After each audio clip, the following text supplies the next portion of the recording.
Swear. Dear friends, imagine this.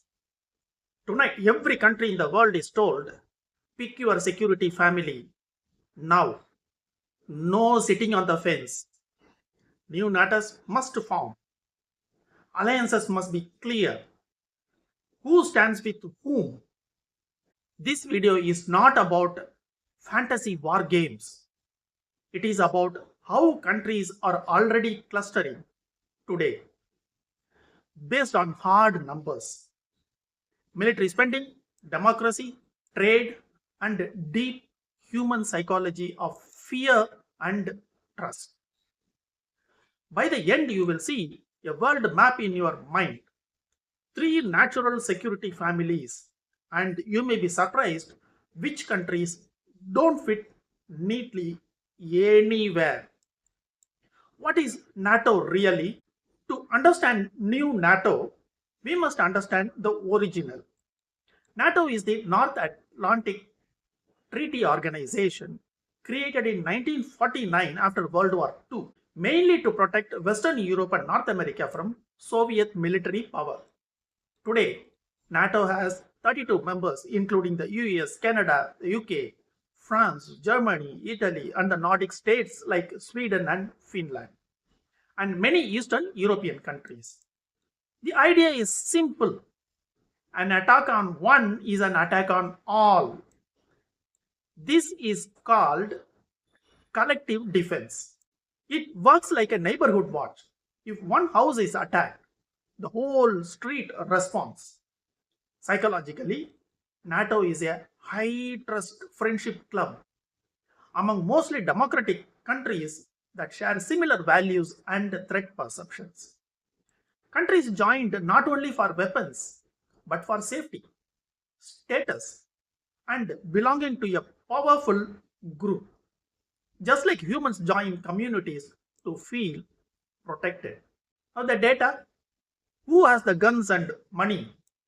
Before grouping countries, follow the money and the guns.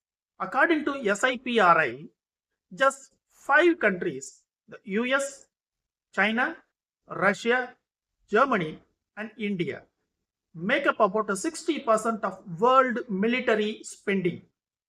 In 2024, the US alone spent around $997 billion on its military, by far the largest in the world. China is second with about $314 billion in 2024, and its spending has grown for 30 years in a row. India is now fifth, spending over 86 billion, while Japan and others are also increasing their defense budgets. This tells us something important. The US leads one security universe. China and Russia lead another. Big regional powers like India, Brazil, and others could tilt the balance. Now, psychologically, why countries form tribes?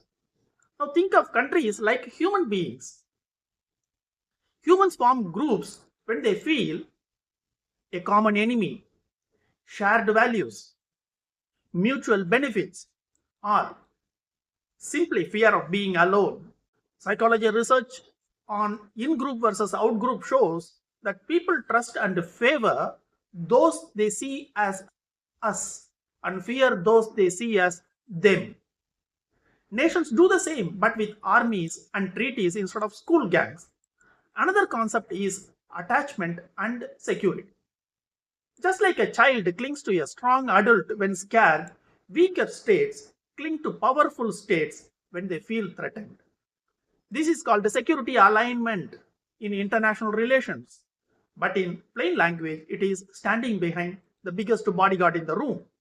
So, when we talk about natural groupings of countries, we are asking, who feels like family, who shares fears and dreams, and who is just staying neutral to keep options open. Now, group 1, say NATO Plus, Democratic Security Family. So, first natural group. Call it NATO Plus or the Democratic Tech Security Bloc. Core members already exist. the 32 NATO states across North America and Europe. These countries are mostly high on democracy indices, high on GDP, and heavily interconnected through trade, technology, and culture.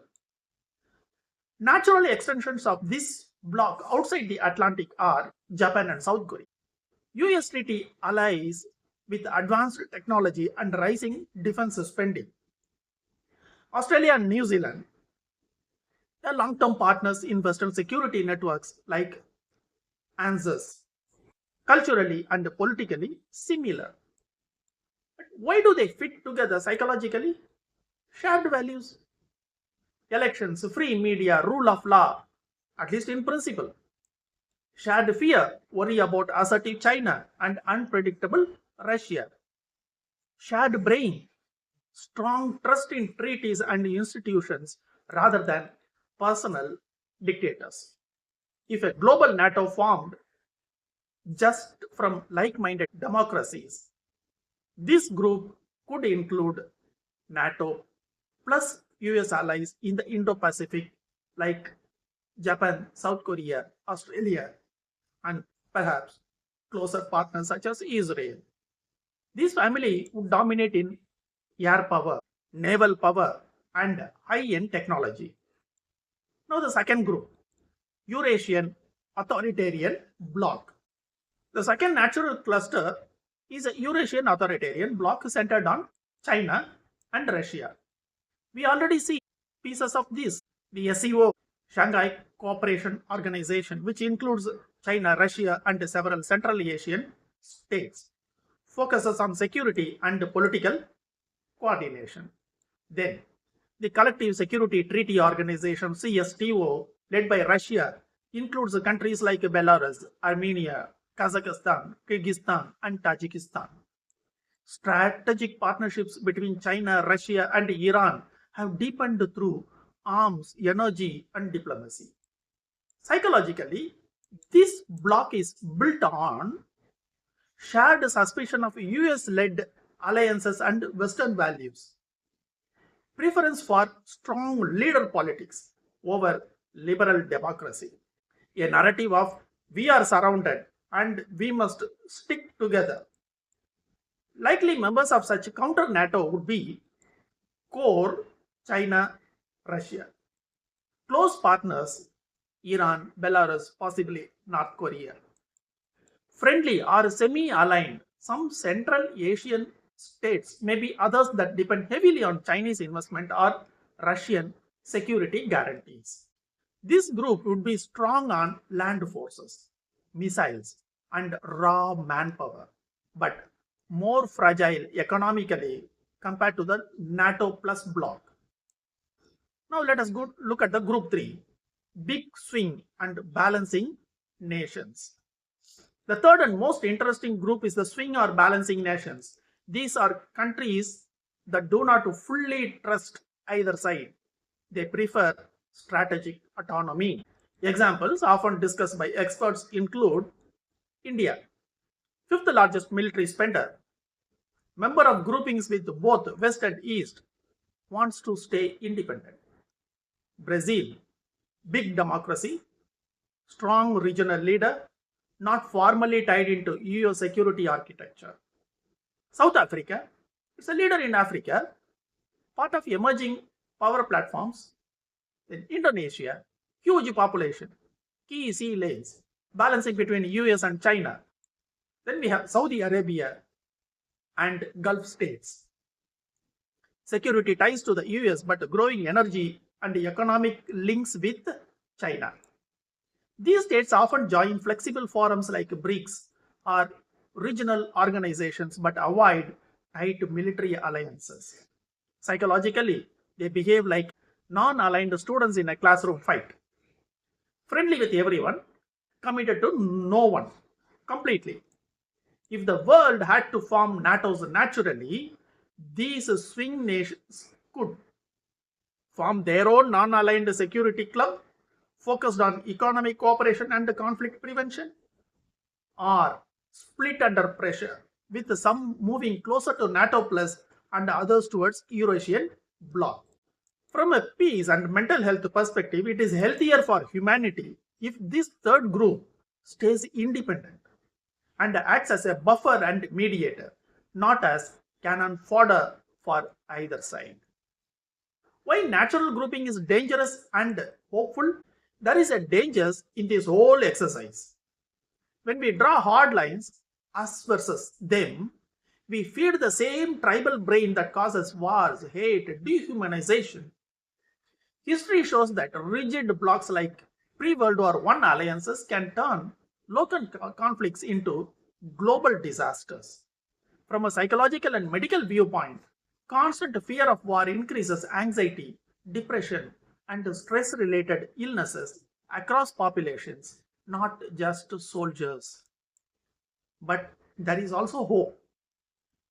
Many of these same countries collaborate in global health, climate, science, and trade networks that cut across military lines. Humans are capable of forming overlapping identities. You can be Indian, Asian, BRICS member, and also work closely with Europe or America on technology and medicine. So, the best natural grouping is not the one that prepares best for war, but the one that maximizes deterrence while keeping dialogue alive.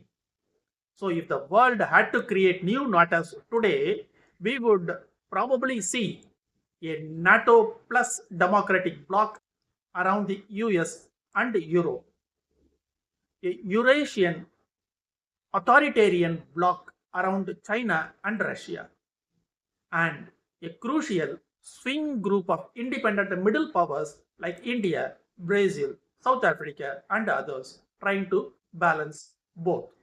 The real question is not who would win. The real question is, can these groups learn to cooperate before a crisis forces them to fight? Which group do you think your country truly belongs to? And which group do you wish it belonged to? Comment below with your country name and answer. If you find this global map of alliance useful, hit like, share it with a friend who loves geopolitics, and subscribe for more Psychology Plus World videos. Thank you.